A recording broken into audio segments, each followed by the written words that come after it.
Assalamualaikum warahmatullahi wabarakatuh. Dulu kita sering belajar di sekolah-sekolah tentang penemuan sebuah negara yang kini disebut sebagai negara adidaya, yakni Amerika. Alkisah dijelaskan, dahulu pada tahun 1492 Masehi, diutuslah seorang pelayar yang sangat dikenal dalam sejarah yang bernama Christopher Columbus untuk menemukan rempah-rempah, karena saat itu rempah-rempah sangat mahal di Eropa, khususnya Spanyol.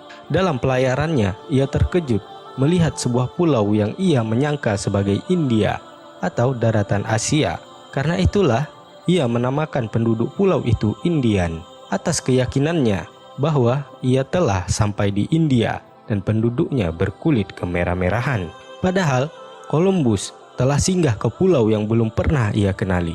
Hingga beberapa tahun kemudian datanglah seorang pelaut setelahnya yang singgah di pulau ini yang bernama Amerigo Vespucci. Dan kelak pulau ini pun dinamai Amerika, diambil dari namanya Amerigo, dan selesailah sejarahnya. Namun, ketidakpuasan para peneliti sejarah pun membuahkan hasil. Mereka pun mengungkap sebuah pelajaran yang disembunyikan dari dunia, khususnya kita umat Islam. Padahal Columbus sudah mengetahui keberadaan pulau tersebut, dan ia sadar akan keberadaan kaum muslimin di pulau itu. Oleh karena itulah, atas dukungan sang penguasa Spanyol, yakni Isabella, yang merupakan ikon wanita yang dikenal dengan kekejiannya terhadap kaum muslimin. Bahkan, ia sengaja menugaskan Columbus untuk berlayar ke benua Amerika dengan tujuan menghilangkan peradaban Islam di sana. Di sebuah ruangan istana Alhambra, yang kini ruangan tersebut sudah menjadi objek wisata dunia oleh pemerintahan Spanyol. Oleh karena itu, kita akan ungkap bahwa hubungan wilayah yang kini bernama Amerika dan kaum muslimin telah terjalin sejak lama. Dan inilah sejarahnya.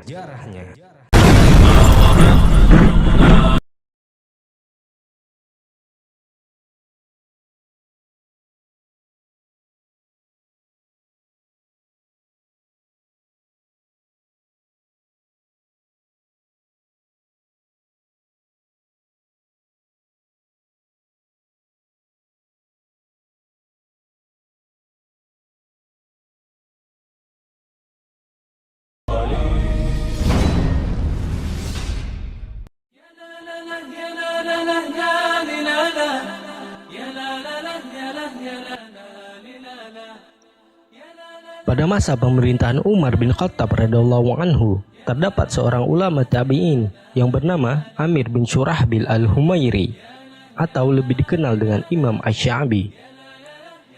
Imam Asy-Sya'bi pernah menunjukkan sesuatu yang sangat mengejutkan. Disebutkan dalam kitab Al-Hajj ala Tijarah was Sina'ah wal A'mal, karangan Abu Bakar Al-Khalal.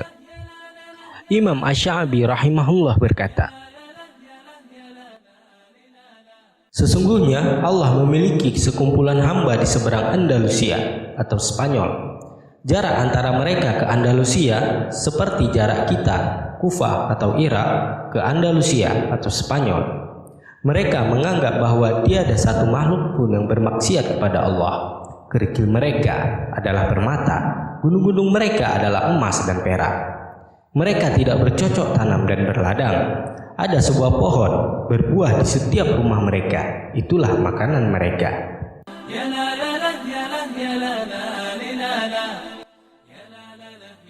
Sudah menjadi bukti sejarah bahwa benua Amerika termasuk sebagai benua yang kaya akan rempah-rempah. Selain itu, Amerika juga dikenal dengan kekayaan emas dan peraknya. Sebagai bukti, pada tahun 1848, di mana saat James Marshall menemukan bongkahan emas di American River saat membangun tempat penggergajian kayu untuk John Sutter, ahli pertanian. Kita lanjutkan. Lalu pernyataan Imam Asy-Sya'bi yang menyatakan lokasi tempat tinggal mereka, jika kita bandingkan jarak antara Kufah tempat tinggal Imam Asy-Sya'bi dengan Andalusia, maka akan kita dapati jarak tersebut sama dengan jarak Andalusia ke benua Amerika. Hal ini sesuai dengan pernyataan Imam Asy-Sya'bi rahimahullah. Pertanyaannya, kenapa Imam Asy-Sya'bi memilih kata Andalusia? Ternyata jika ditelusuri, dari sinilah diberangkatkan sebuah ekspedisi penelitian Islam pertama kalinya. Dengan kata lain, kaum muslimin telah mengetahui keberadaan sebuah daratan di seberang Andalusia. Namun, bagaimana Imam Asy-Sya'bi mengetahui kumpulan orang yang belum diketahui? Apakah ada yang memberi tahunya atau dari sahabat Rasulullah Sallallahu Alaihi Wasallam? Wallahu alam. Namun pastinya pernyataan ini bukanlah khayalan ataupun kebetulan. Selanjutnya, pada tahun 63 Hijriah disebutkan dalam kitab Tarikh Ar-Rusul wal Al-Muluk karya Imam At-Tabari rahimahullah dan Al-Kamil Lit-Tariq karya Imam Ibnu Katsir rahimahullah dan kitab Siyar A'lam An-Nubala karya Imam Az-Zahabi rahimahullah disebutkan bahwa seorang kesatria muslim keturunan Quraisy, sepupu dari sahabat mulia Amr bin Al-As radhiyallahu anhu yang bernama Uqbah bin Nafi' rahimahullah, yang dikenal dengan perjuangannya dalam pembebasan Tunis, Aljazair, dan Maroko hingga sampai di tepian Samudra Atlantik yang saat itu dikenal sebagai Laut Kegelapan.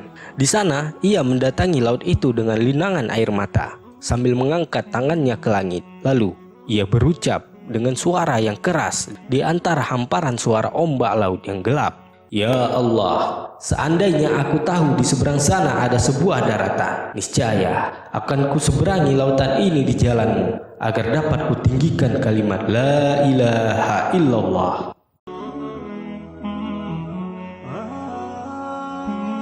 Hal ini membuktikan telah ada niat dari hati yang paling dalam untuk menyebarkan kalimat tauhid ini ke penjuru dunia. Hingga pada abad ketiga Hijriah, berangkatlah seorang sejarawan muslim terkenal, Abul Hasan Ibnu Ali Al-Mas'udi, dalam kitabnya Murud Az-Zahab wa Ma'adin Al-Jauhar. Dikisahkan seorang petualang dari Cordoba yang bernama Al-Kashkash bin Sa'id Ibnul Aswad telah menyeberangi laut kegelapan tersebut bersama sekelompok rekannya hingga mereka sampai di daratan di seberang laut kegelapan, tidak lain adalah Samudra Atlantik, dan beliau kembali pada tahun 889 Masehi. Sekembalinya dari perjalanan tersebut, Al-Kashkash menceritakan bahwa ia mendapati sekumpulan penduduk di daratan tersebut.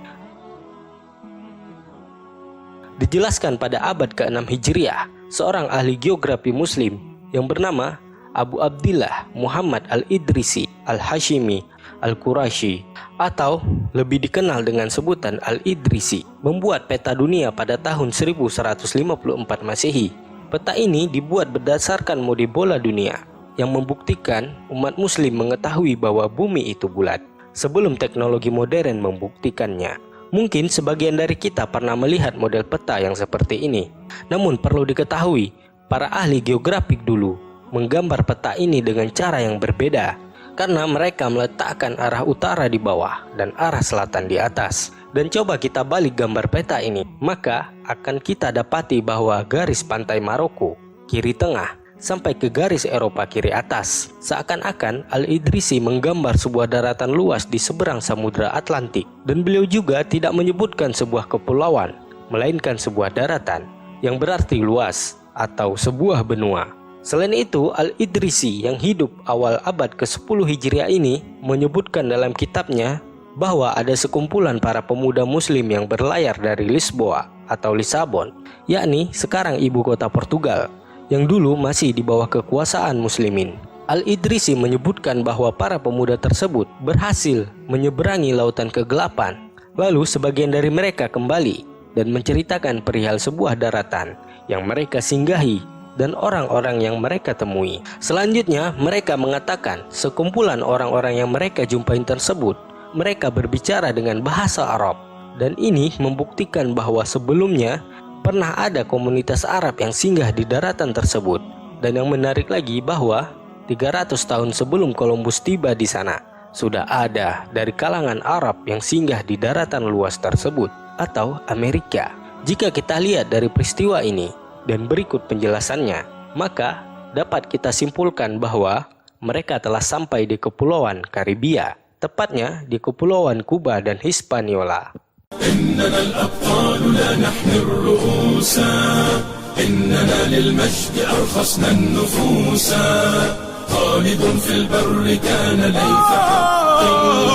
في البحار كان حوتا بربروسا. Pada abad ke-8 Hijriah, seorang sejarawan muslim, Syihabuddin Al-Umari, dalam kitabnya Masalikul Absar fi Mamalikil Amsar, mengisahkan sebuah peristiwa yang sangat menakjubkan. Beliau rahimahullah menyebutkan bahwa seorang sultan dari kerajaan Islam Mali, yang merupakan sebuah kerajaan Islam besar pada saat itu, yang beribu kota di Timbuktu, dengan sultannya bernama Mangsa Musa rahimahullah, yang membentang hampir di sepanjang Afrika Barat hingga tepian Samudra Atlantik, sudah tentu lebih besar dari negara Mali sekarang. Al-Umari mengisahkan bahwa ia pernah bertemu dengan Mangsa Musa saat berhaji pada tahun 1324 Masehi, dan menceritakan bahwa pada saat itu saudaranya memintanya untuk memegang kendali kerajaan karena ia akan menyeberangi Samudra Atlantik menuju ke sebuah daratan di seberangnya dengan 200 kapal. Dan pada saat kejadian tersebut, ia tidak pernah kembali lagi. Oleh karena itu, Mangsa Musa pun mengambil alih kerajaan besar tersebut.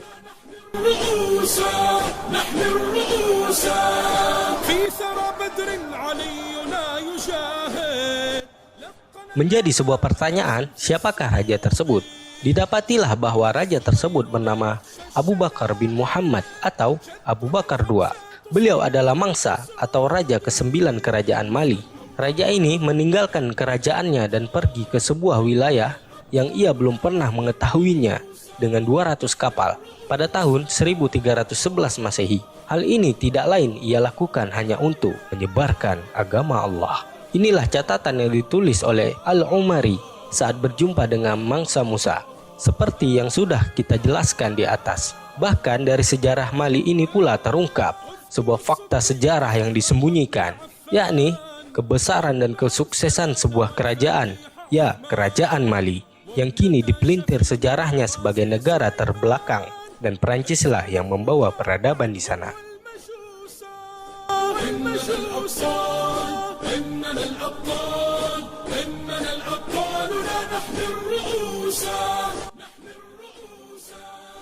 Dari bukti sejarah ini juga membuktikan bahwa jauh sebelum Columbus, kaum muslimin sudah terlebih dahulu tiba di wilayah yang kini disebut benua Amerika.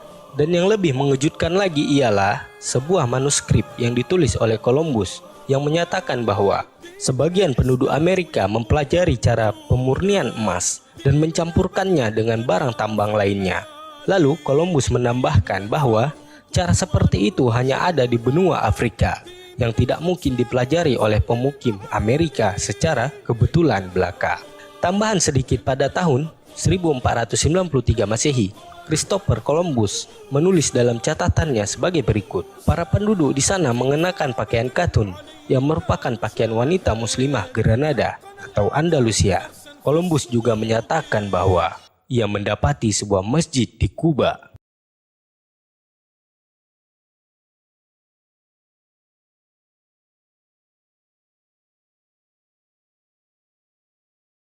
Kita akan mengungkapkan pendapat seorang peneliti sejarah Eropa, seorang peneliti asal Meksiko yang bernama Manuel Orozco Epiro, pada tahun 1880 menuliskan dalam bukunya Sejarah Lama Penjajahan Meksiko, menjelaskan bagaimana keadaan Amerika sebelum Columbus. Ia menyebutkan Brazil dan Amerika khususnya telah dihuni oleh sejumlah ras hitam dari Afrika yang tersebar dari Amerika Selatan, Tengah, Utara. Jika kita runut sejarah di atas, sudah tentu yang dimaksud adalah ras hitam muslimin Afrika. Selanjutnya, pada tahun 1920 Masehi, seorang profesor dari Amerika, Leo Wiener, yang merupakan seorang Yahudi dan menjadi dosen di Universitas Harvard, menuliskan dalam bukunya yang berjudul Afrika dan Penemuan Amerika. Dia menjelaskan, sebenarnya Columbus sudah benar-benar mengetahui tentang keberadaan kaum muslimin di Amerika. Ia juga menunjukkan sebuah bukti pertanian, bahasa, dan kebudayaan yang menyatakan bahwa suku Mandi telah tersebar di Amerika Tengah dan Utara, lalu menikah dengan dua suku Indian, Iroquois dan Kunker di Amerika Utara. Lalu mereka menyebar di Kepulauan Karibia di selatan dan terus ke utara sampai Kanada.